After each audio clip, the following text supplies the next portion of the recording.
کوشش بھی کریں، دعا بھی کریں، اور اس حقیقت کو نہ بھولیں، مسلمان کو کوئی طاقت مٹا نہیں سکتی۔ مسلمان کو اگر مٹا سکتا ہے تو وہ خود مسلمان ہے۔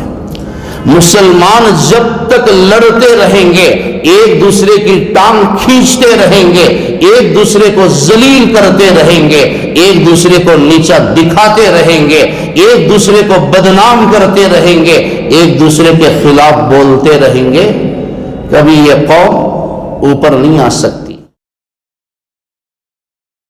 مسجدوں کو مرکز بنا کر کام کریں۔ حضور اقدس صلی اللہ علیہ وسلم نے مسجد نبوی کو عبادت گاہ، تعلیم گاہ، عدالت گاہ، خدمت گاہ بنا کر کام کیا ہے۔ بنگلورو کی مسجد عیدگاہ بلال بنرگھٹا روڈ میں حالات حاضرہ اور سیاسی بیداری کے عنوان پر منعقدہ اجلاس میں ان خیالات کا اظہار کیا گیا۔ 28 جولائی 2023 کو صدائے اتحاد کرناٹک اور جے نگر مساجد فیڈریشن کے تحت یہ اجلاس منعقد ہوا۔ معروف عالم دین مولانا محمد شاکر اللہ رشادی اور دیگر نے خطاب کیا۔ اجلاس کے اختتام پر 10 تجاویز منظور کی گئیں۔ مسجدوں کو مرکز بنا کر کام کریں۔ الیکشن سے قبل جس طرح ووٹ کی اہمیت ووٹر آئی ڈی کارڈ بنانے کے سلسلے میں مسجدوں کے پلیٹ فارم کے ذریعے محنت کی گئی، اسی طرح الیکشن کے بعد حکومت کی اسکیموں کو عوام تک پہنچانے کی ترتیب بنائی جائے۔ ہر مسجد میں ایک ایجوکیٹڈ شخص کا تنخواہ پر تقرر کیا جائے۔ مساجد کے ذمہ دار اتحاد و اتفاق کے ساتھ علماء کرام سے رائے مشورہ کرتے ہوئے علماء کرام کی نگرانی میں کام کریں۔ اب جبکہ پارلیمانی election, B B M P elections قریب آ رہے ہیں، سیاسی میدان میں مسلم نمائندگی کو بڑھانے کے لیے مساجد کے ذمہ دار علماء کرام اور دانشور حضرات مل بیٹھ کر کوششیں کریں۔ اس طرح صدائے اتحاد کے اس اجلاس میں 10 تجاویز منظور کی گئیں۔ جنوبی نیوز رپورٹ۔ تقریباً پورے 10 تجاویز ہیں۔ نمبر 1، مساجد کو مرکز بنانے کا کام کرے۔ یہ جو مساجد ہے ان کو ہمیں ہر اعتبار سے مرکز بنانا ہے۔ کیوں؟ اس لیے کہ میرا اور آپ کے آقا جناب محمد رسول اللہ صلی اللہ علیہ وسلم نے مسجد نبوی پوری دنیا کے لیے رول ماڈل بنایا ہے، اور حضور صلی اللہ علیہ وسلم نے مسجد نبوی کو عبادت گاہ، تعلیم گاہ، عدالت گاہ، خدمت گاہ بنا کر کام کیا ہے۔ اگر کوئی یہ کہے کہ مسجد صرف عبادت گاہ ہے تو معاف کیجئے گا، اس انسان کی عقل نعوذ باللہ کہیں میرا اور آپ کے آقا کی عقل سے نہ بڑھ جائے، نعوذ باللہ، اللہ ہم سب کی حفاظت فرمائے۔ نمبر 2، اب مسجدوں میں جو کام کرنے ہیں وہ یہ ہے کہ ہم نے جس طرح مسجدوں کے پلیٹ فارم سے الیکشنز میں ووٹ اور آئی ڈی ووٹر ڈلائی اور آدھار کارڈ بنائے، اور اسی پر آگے ہم لوگوں کو کام کرتے ہوئے اس سے بڑھ کر حکومت کی طرف سے ملنے والی مراعات اسکیموں کو عوام تک پہنچانے کی ترتیب ہمیں بنانا ہے۔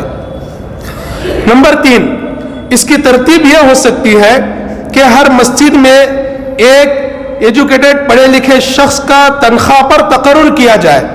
تنخواہ پر تقرر کرنے کا جو یہ جملہ ہے اس لیے بنایا گنایا ہے، اس لیے لکھا گیا ہے کہ آپ کو بہت سے مساجد میں ایسے نوجوان ملیں گے جو فری کام کریں گے لیکن وہ زیادہ دیر اور دور تک آپ کا ساتھ نہیں دے سکتے، تو اس لیے مساجد کے ذمہ داروں کو چاہیے کہ تنخواہ پر نوجوان کو مقرر کریں، جس کا کام یہ ہو کہ وہ حکومت کی طرف سے نکلنے والی اسکیموں کی جانکاری لے اور ضرورت مند عوام تک پہنچائے۔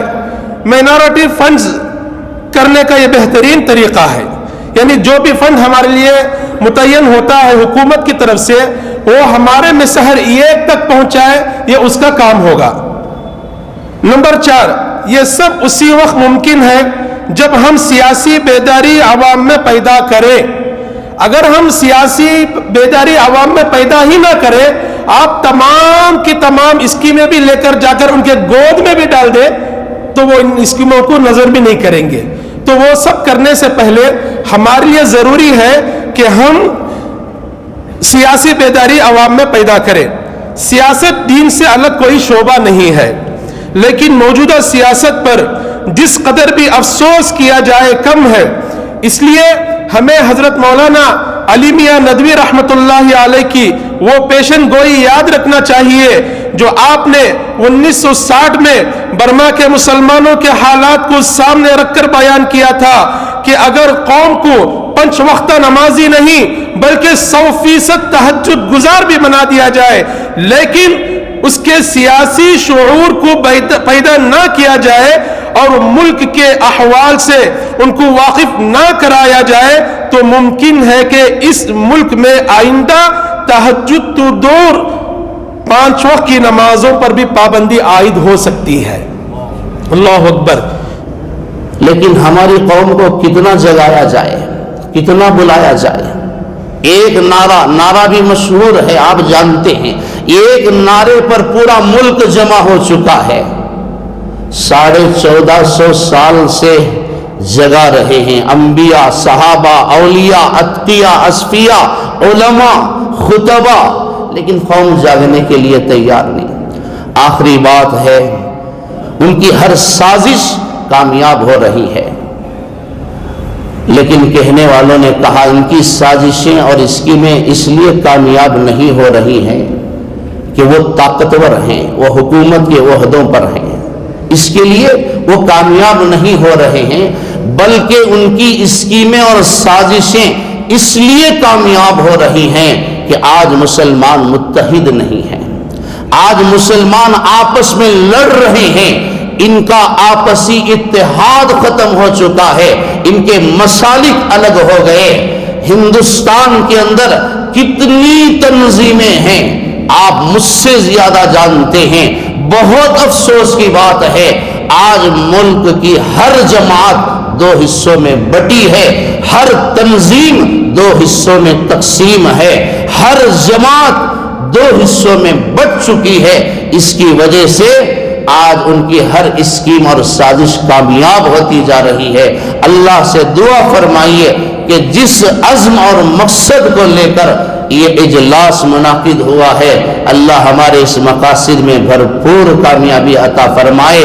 نبی نے اپنے پیٹ پر پتھر باندھ کر جس امت کو متحد کیا تھا، صحابہ کو بھوکا اور پیاسا رکھ کر، بیوی بچوں کو بھوکا اور پیاسا رکھ کر جس امت کی تعمیر فرمائی تھی، 23 سال تک روتے رہے، کوئی رات مکمل طور پر آپ نے آرام نہیں فرمایا.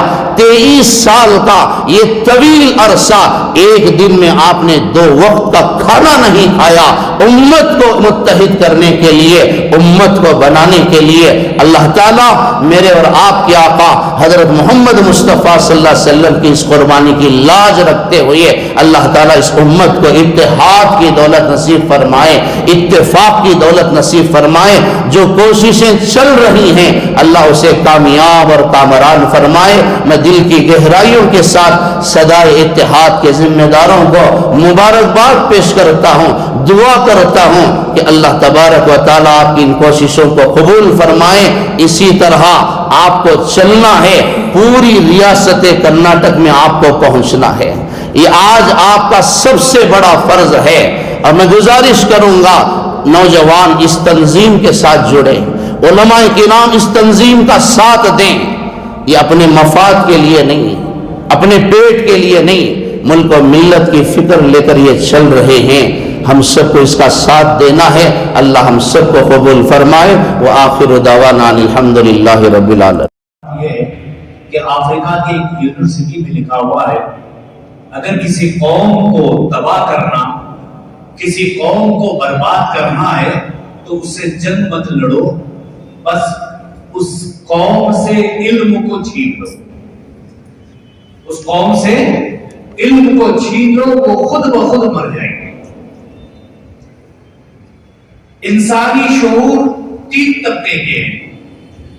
سب سے پہلا علم، دوسرا صحت اور تیسرا سیاست. جب انسان کے پاس علم نہیں رہے گا نہ اس کے پاس شعور آئے گا. جب شعور نہیں ہے تو پھر وہ ڈاکٹر نہیں بنے گا, طبیب نہیں بنے گا, حکیم نہیں بنے گا. وہ اپنے آپ اگر بیماریوں میں مبتلا ہوگا تو خود بخود وہ مر جائے گا.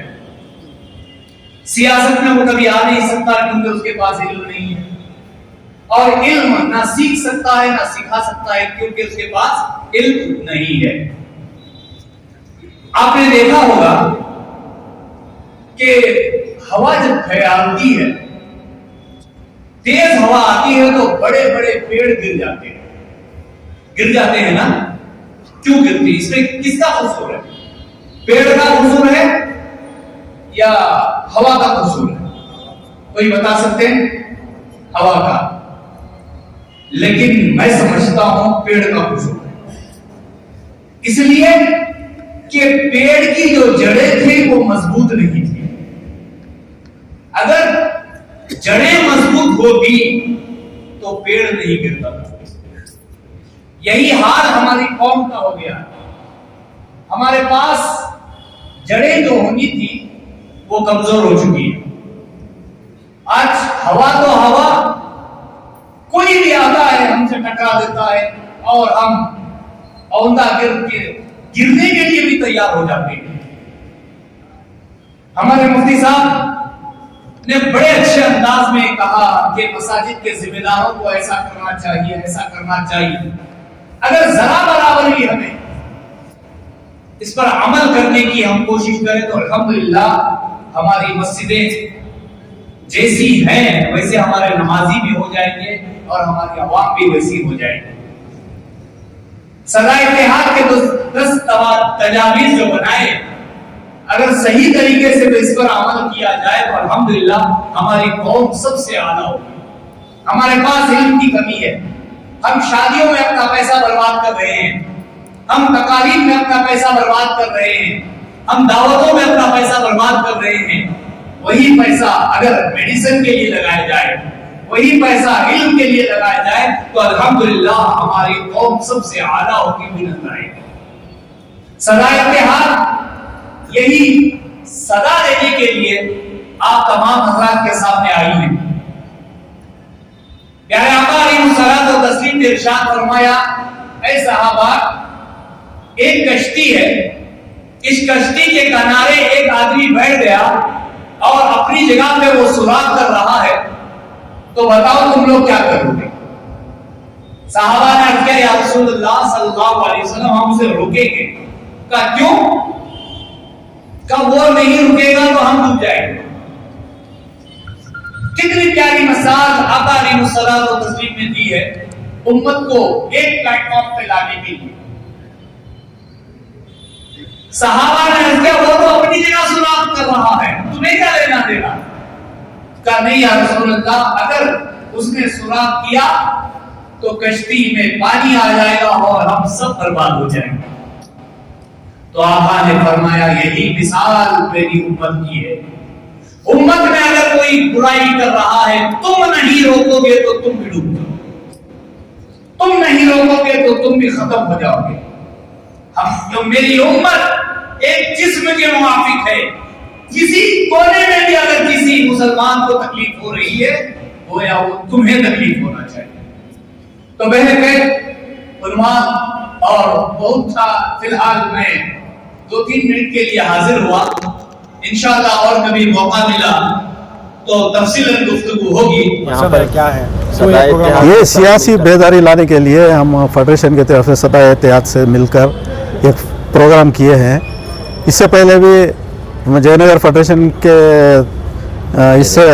کی طرف سے ہم اس سے پہلے کا جو الیکشن ہوا, الیکشن میں بھی ہم نے سارے مسجدوں کو جمع کر کے بہت محنت کی تھی. محنت رنگ لائی.